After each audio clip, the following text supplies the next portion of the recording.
Hey everyone, Chris here. I wanted to show you a cool thing I've been working on with the Beaver Builder Post Grid, showing you how to turn that into a modular grid layout.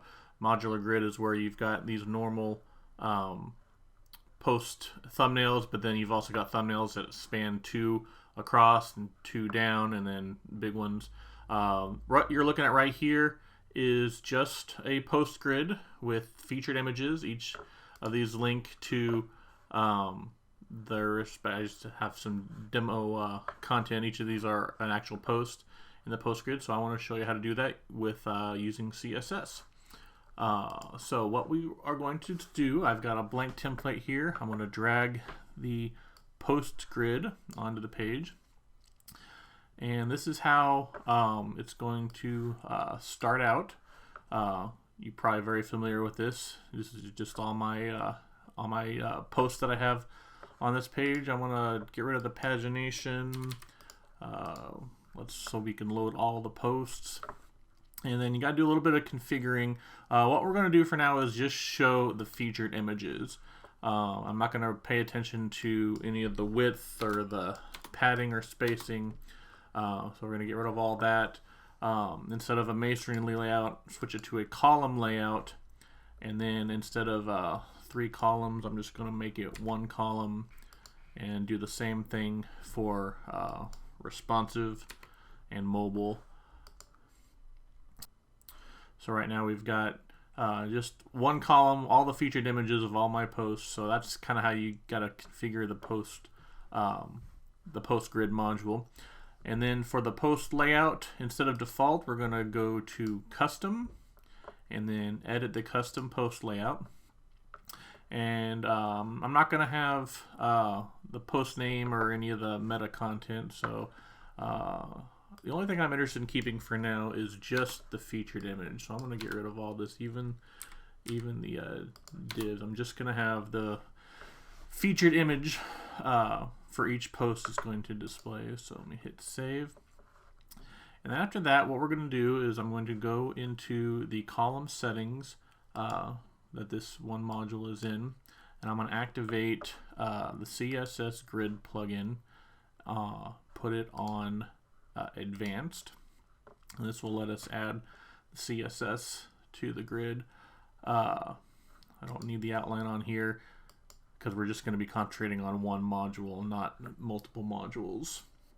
So the first thing I want to do, we do have display grid on here. We're not going to be targeting just the column. We're going to be actually targeting the FL post grid div. That's turning it into turning the post module into the grid itself.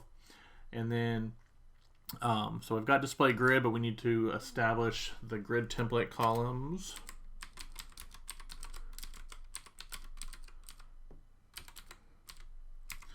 And then I did not spell that. Okay, so we've got grid template columns, and so we're going to do repeat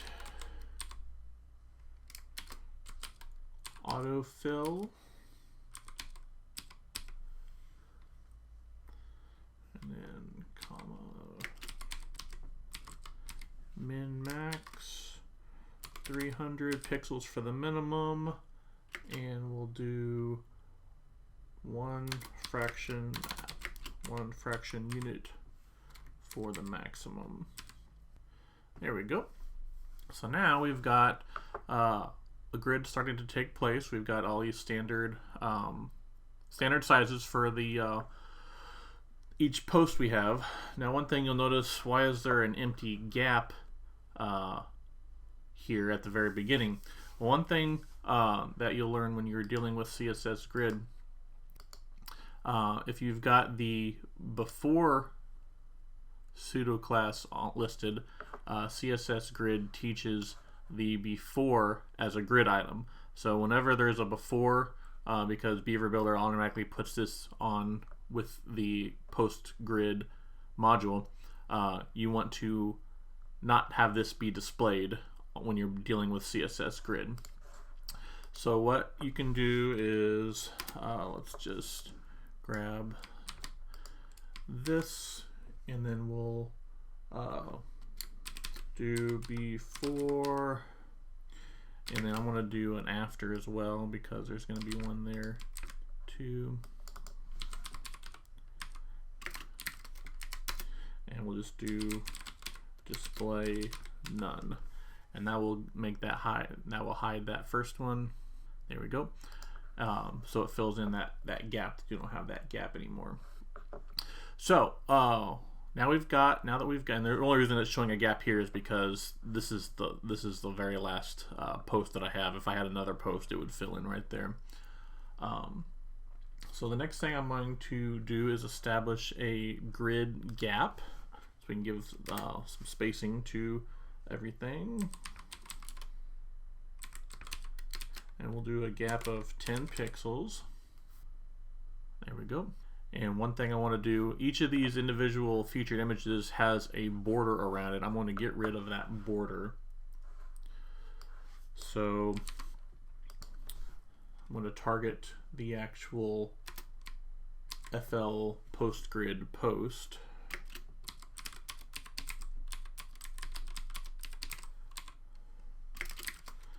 And then say border none. Move this out so you can see everything a little bit better. Now what we have are regular, what I'm going to consider all of these to be regular sized featured images, roughly 300 pixels wide and 200 pixels high.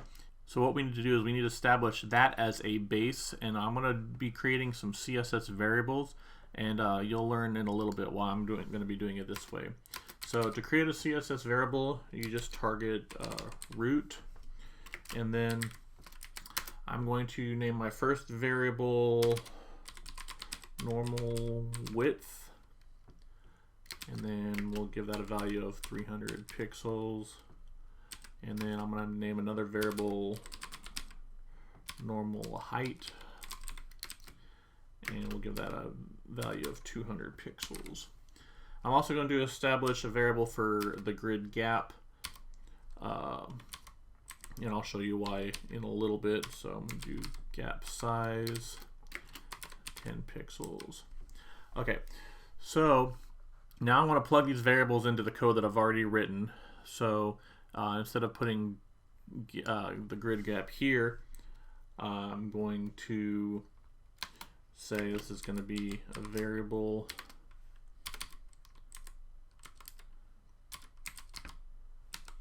okay, so plugging this gap size variable down here, which gives it a value of 10 pixels, so it still remains the same. And the same thing for this min max. I want the base of it to be 300, the base of each featured image to be 300 pixels wide, so I'm going to use this variable name for that instead.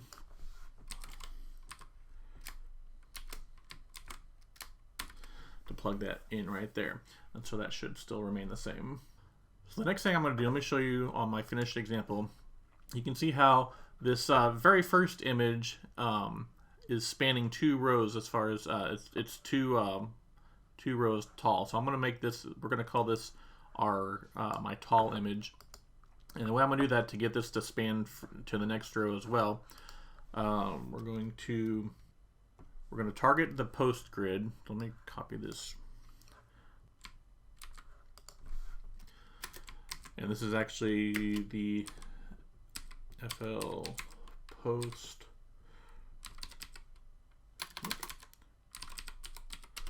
column. Forgot the class dot right there. And then I'm going to tell it that I want it to target the grid row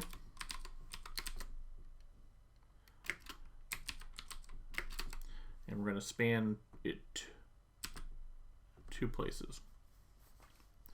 Now this doesn't do anything because right now this is targeting everything. So if I want it to just target the first one, we can do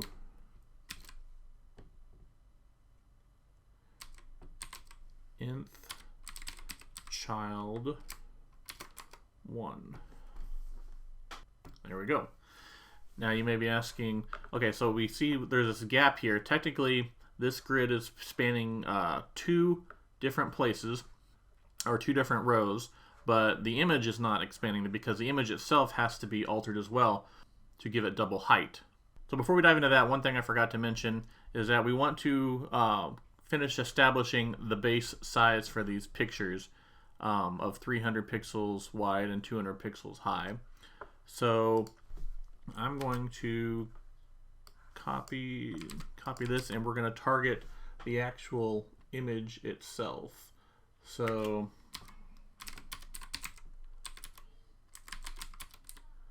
target FL post grid post, and then the actual image is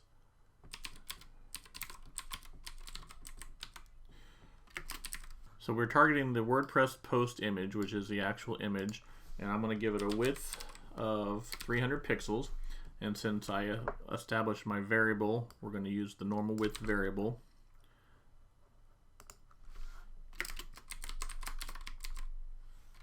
And then a height of 200 pixels.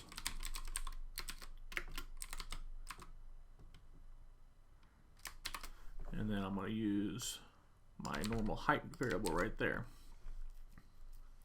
Okay, so now all these regular images are set to 300 pixels wide by 200 pixels high.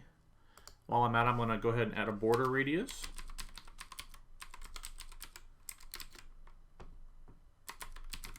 And I forgot, we actually don't want the width to be the normal width. We want this to be the minimum width. So I'm going to change this to min width and then put the normal width as 100%. The other thing I want to do is set the object fit to cover. This will prevent my images from being stretched when I change the height and width of them. So now going back to the first one that we want to make it span 2 rows. The grid itself is spanning 2 rows, but the image still isn't spanning 2 rows. So we need to target the post image. So what we're going to do, I'm just going to copy all of this, and then we're going to also add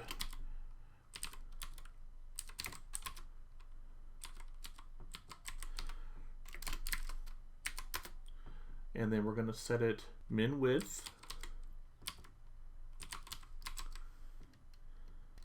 which is still going to be 300 pixels, but because we've got the variable, I'm going to grab this variable name here.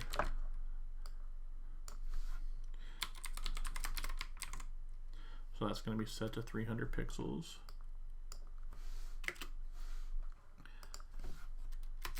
And then the height, we want it to be double the height, which is 400, because right now the normal height is going to be 200. So double the height, which is going to be 400. So if I were to just write 400 pixels right here, you'll see what the image does. You'll see how the image stretches all the way there because I've got the object fit cover. The image doesn't look skewed, but look how it's not going all the way to the bottom. That's because we've got this 10 pixel gap here in the middle between these rows, and so I need to add that gap to the amount. So if we change this to 410, since I have a gap size of 10 pixels, that brings that the rest of the way down there. Now I could do it like this, but there's going to be an easier way. I'm going to want to create some more variables to help, and you'll see why I'm doing that later on. We're going to be doing some calculations. So I'm going to make a new variable called tall width and tall height. So the tall width, which is, we're calling this one tall because it's taller than the others. This is going to be the same thing as the normal width. So I'm just going to grab this variable here. Now the tall height is going to be a little bit different. We're going to be using the normal height times 2. So right now it's 200 pixels. So what I'm going to do is I'm going to grab the normal height variable, and we're going to calculate, and then we're going to do normal height times 2. And let me bring this, whoops, let me bring this height down here.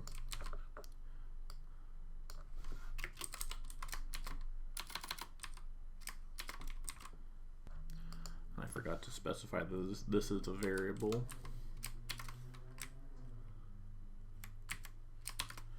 There we go. So I got the normal height times 2, because basically we're calculating, and then variable where we bring in the normal height, which is 200, multiply that times 2, which is 400, but then we forgot to include the gap size in here. So we're going to add another bracket right here, and we're going to plus the 10 pixel gap size. But if I want that to stay consistent with what we've been doing, I'm going to use the variable name here. So instead of 10 pixels, we're going to do there. Right now I've got the very first child, going back here, the very first child. The grid itself is spanning 2 grid rows. Okay, and then the image itself, I've got a min width telling it to stay the same size as the normal width, but the height, I'm using the tall height, which is twice the normal height, and then plus the gap height. So that makes everything line up perfectly. So right now we've got this in place for just the first image, but I want to be able to repeat this code that I did. So I want to say about every 8 images I'm going to do this. So what I'm going to do is I'm just going to type 8 in and then put a plus, and then the 1 tells it to start on the first one. I'm going to have to do that same thing for this down here, because right now this image isn't spanning and this image isn't spanning. So 8 in plus 1. So basically now every time there are 8 images, it's going to bring that image down to 2 sides. So that covers the tall images. Now I'm going to work on the wide images. This one right here, this is spanning horizontally 2 images. And so the next thing I'm going to do is I'm going to grab this.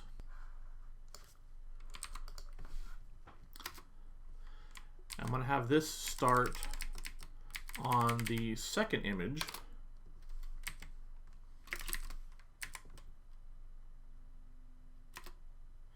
And it's going to have a min width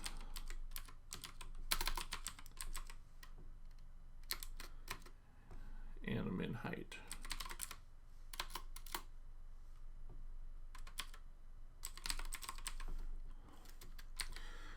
And so we're going to need to create some more variables to get that to work as well. So since this is going to span 2 columns wide, we're going to call these variables wide width. And basically we're going to do the same thing we did before. We're going to calculate. So I'm going to grab this code and just paste it here. But this variable, instead of normal height multiplying times 2, we're going to do the normal width times 2. And then it's also going to add the gap size to it. And then after that, we'll do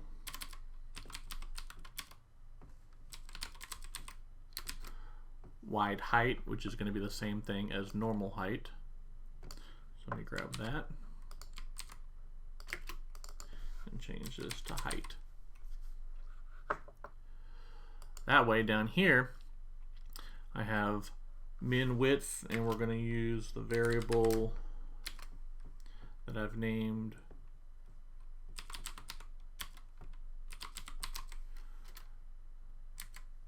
oops, forgot the 2 dashes.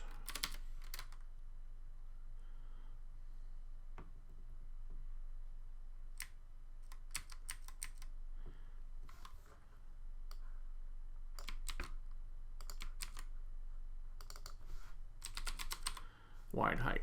Now, so I got the image, and I just realized that right now we're targeting the column and not the image, so I need to go ahead and still add the WP post image there. And so that's going to bring the image twice as long, but then I also need to target the column itself. So, whoops, I did this in the wrong spot.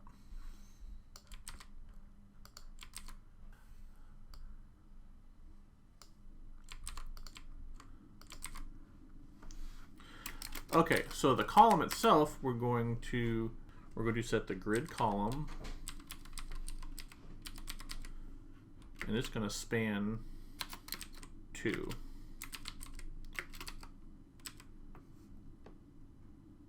There we go. So now, again, we got the grid column spanning 2. That brings it over. And then the second code spans the width of the image 2, because it's using these variables that calculate twice the normal width plus the gap size. Now, you see this empty space right here? This space is because after this tall image, we've got a wide image, but it doesn't want to fit here. So we need to set the grid AutoFlow property. And we're going to set this to dense. And basically this will tell it to fill, it'll take another post and bring it up and fill it in where it can fit there. So this is looking pretty cool. Okay, we're going to do one more. We're going to do twice the width and twice the height for some of these. So I'm going to call this one big width, and then we're going to do big height. And so for big width, we're going to take the same value that we did for wide width. And then for big height, we're going to take the same value we did for tall height.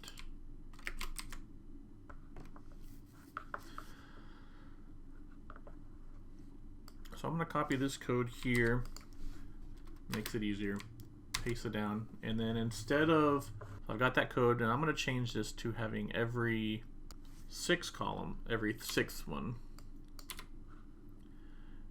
And then instead of only doing the grid column spanning by 2, I'm also going to do the grid row spanning by 2. So I'm going to copy this code, put this right here. And then we'll change this to big.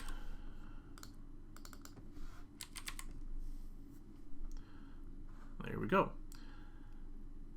Now it's looking really good now. I've got these big images, I've got these tall images, and I've got these wide images.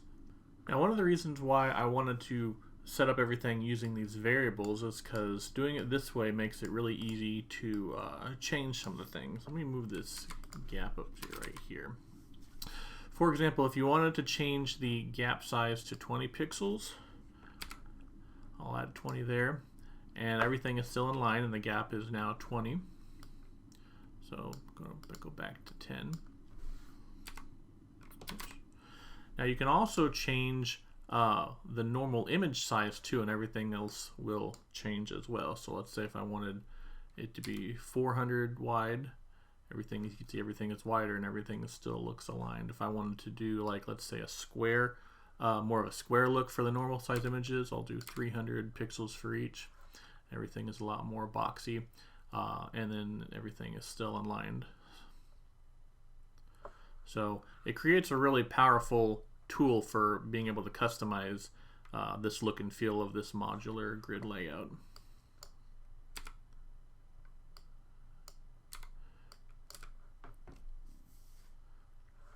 So that's one of the really cool things you can do with it all.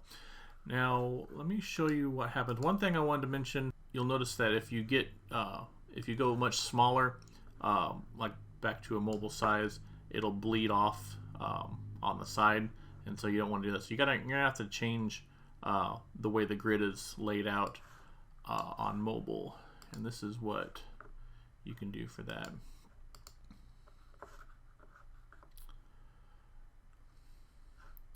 So at the end, I'm just going to set a media query. And we'll do, I'm going to do 768 pixels for that. And then I'm going to set for the FL Post Grid. I'm going to change, instead of doing the on the grid template columns, instead of having it repeat and autofill, min max, we're just going to make it 2 fraction units. 1 FR, 1 FR right there. And then I'm also going to get rid of the minimum width for the post image. Let me copy that.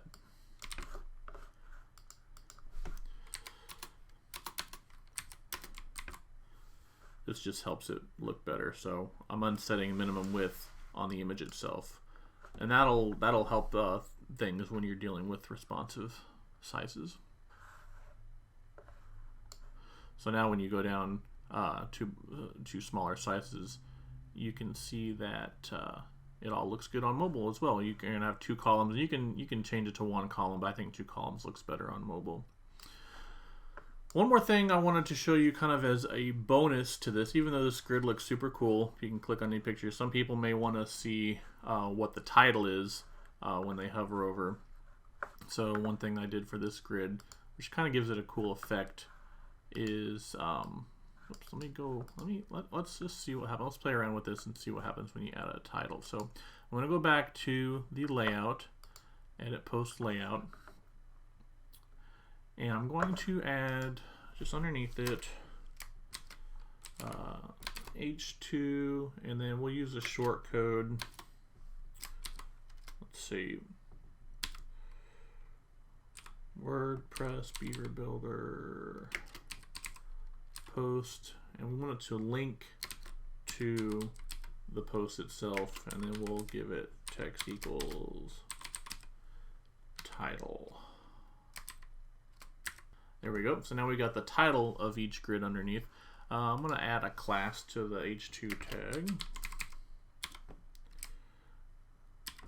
And we'll call it FL Post Title. Obviously, you don't want the title to appear underneath it like that. I want it to appear as kind of like an overlay when you hover over each image. And so we're just going to go into the CSS. And this was all here before, so I'm gonna delete all that stuff. And so what I'm going to do is I want to make the post grid be relative, and I'm going to position it as relative, and then position the title as absolute, and center it and put it in the center. So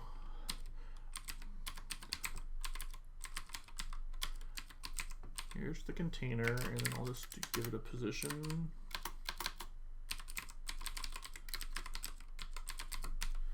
Position relative. Oops. And then for the title,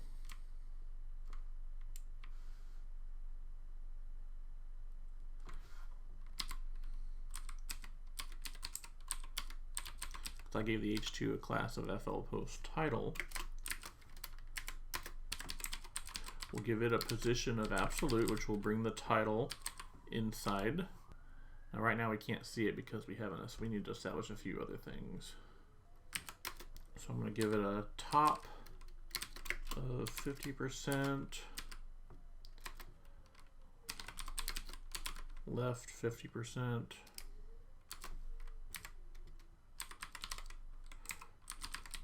transform, and we'll do translate minus 50%, and then minus 50%. After that, I want to give it text align,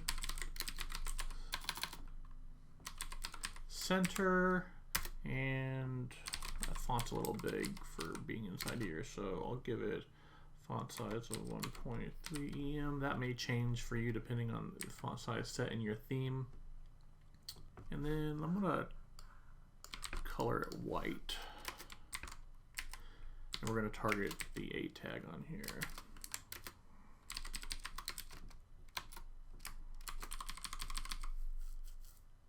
There we go. Now I want this to only appear when we hover over it. So I'm going to give it an opacity of 0.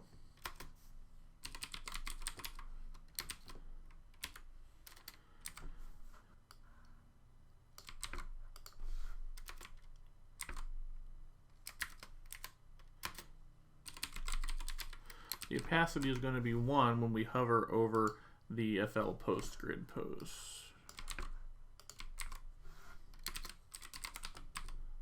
And just because I like smoother transitions, we'll do all and we'll give it a 0.3 second transition speed. I want to add this to the main one as well, so it'll transition both ways. Let's see what that looks like. So now when I hover over each post, I can see the title right there in the middle. I can still click on it. Pretty great. But on some of these, the text, like on this one, the text is kind of hard to read. So I'm going to add an overlay to this as well. So going back to the custom post layout CSS, we're going to add an overlay to the pseudo class, to the before pseudo class on the post grid. So I'm going to grab this.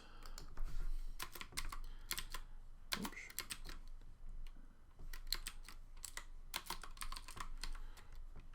So we're going to add before.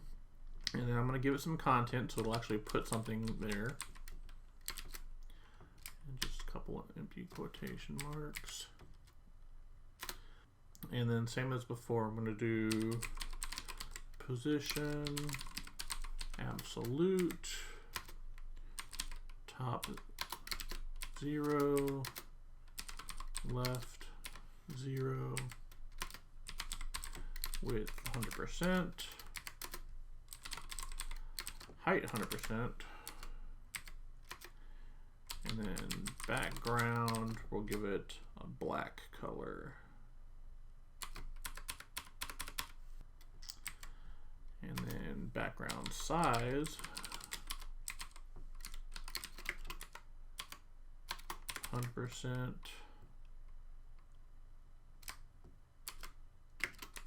100%. We're going to change the opacity to 0.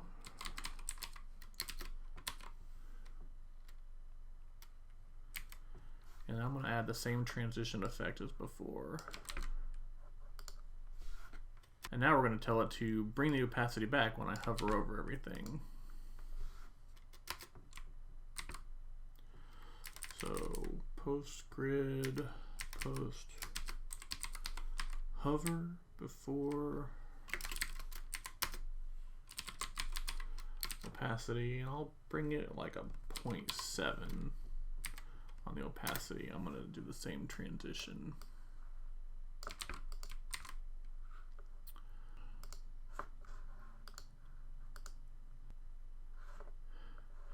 There we go. So yeah, that nice overlay makes the text a lot easier to read. Now one thing you'll notice, now when I hover over like the big ones, I can't click on the image anymore because the opacity is kind of covering up. I can click on the actual words, but I want to be able to click anywhere on the image here and have it still linked to the post. And so for that, we need to set the pointer event. Where am I going? Okay, so we're going to set pointer events to none, and this will allow me to click through that overlay. So now when I click on here, now I can still click anywhere on there, and you'll notice that the border radius goes away when I hover over it, so I need to add the border radius to that overlay as well.